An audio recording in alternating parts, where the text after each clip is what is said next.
Hey, which one of yous puts the cyanide in the Tylenol pills? Was it you?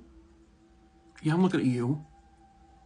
So I just watched this on Netflix, another true crime docuseries to recommend. It's called Cold Case, The Tylenol Murders. It came out in May of this year. I'm a little late to this one. So the docuseries, which is 3 episodes long, each episode's about 40 minutes long or so, and it tells the story of the 1982 mass murder of people in Chicago, Illinois, by being poisoned with cyanide that had been put into the Tylenol capsules. Fun fact, the Tylenol poisoner is the reason why you have these what feel like sometimes impossible to get off your bottle seals. These exist because of this story. I usually just take a fucking knife and I just stab that shit and I carve it out. And then you gotta pull out that big old giant thing of cotton. And then most of the bottles you get have that little plastic seal around them and they're like glued shut. So like, because of this case, your medications, rightfully so, are hella protected. Anyway, in 1982, these 7 individuals initially died from poisoned Tylenol capsules. 3 people from the same family died within like a 24-hour period. So the docuseries goes into the investigation of, well, was this done at the factory where these bottles are put together? Specifically, they investigated Johnson & Johnson to see if there were people who worked there who were deliberately doing this. Johnson & Johnson was like, oh, we don't even have cyanide in our facilities, which turned out to be a lie. But they also determined that the pills had been, because they're those little capsules, right?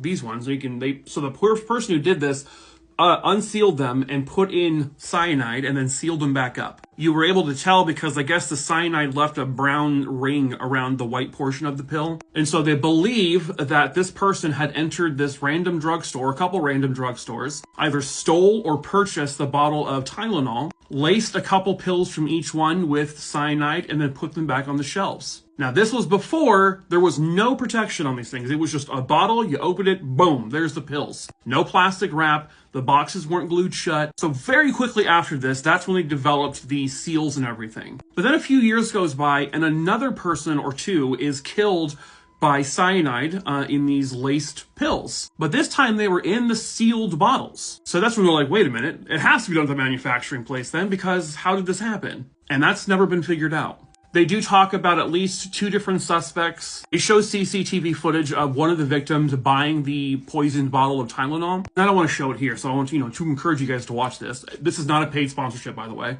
But in that CCTV, you see this man from afar kind of looking daggers at this woman who's currently buying that bottle of Tylenol. This guy with the beard. The 2 suspects, who were very valid suspects based on the evidence they had, also both had beards and looked like the guy in that footage. They also have no idea if that guy had anything to do with it. But there is belief that one of these suspects definitely did this. However, they have never been able to prove it. There's a big, wide list of people who say this guy had nothing to do with it.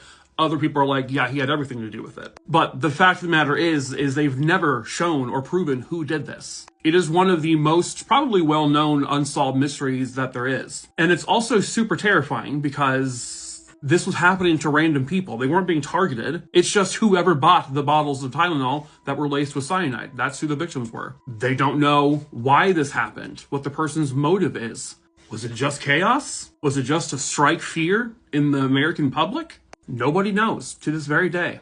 This is also why I almost never buy pills that are like this. I mean, if I have prescriptions like this, there's something I can do about it. But when it comes to like ibuprofen, Tylenol, whatever, I try to get the solid pills because I don't know if anyone's fucking with that shit. And if the solid pills kill me from cyanide, well, then they know it comes from the factory who made them because, well, you can't open those pills and put shit in them. Anyway. Cold Case, The Tylenol Murders, now on Netflix. 3 episodes long, not a paid sponsorship. I would definitely say, check it out. It's good.